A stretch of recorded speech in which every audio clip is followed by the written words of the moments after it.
आप सुन रहे हैं हिंदी साहित्य की सर्वश्रेष्ठ कहानियाँ।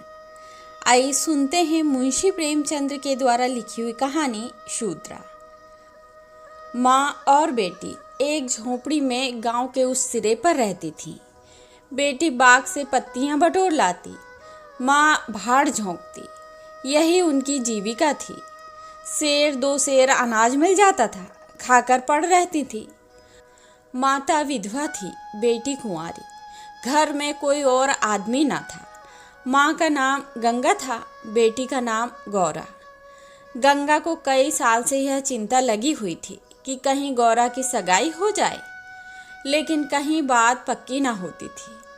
अपने पति के मर जाने के बाद गंगा ने कोई दूसरा घर न किया था, न कोई दूसरा धंधा ही करती थी।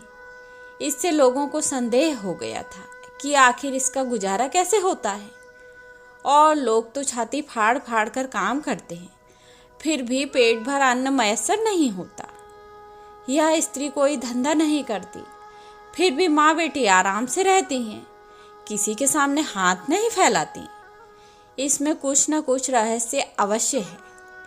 धीरे धीरे यह संदेह और भी दृढ़ हो गया और अब तक जीवित था।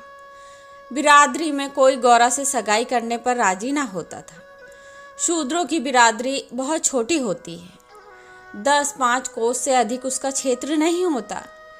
इसलिए एक दूसरे के गुण दोष किसी से छिपे नहीं रहते, उन पर पर्दा ही डाला जा सकता है।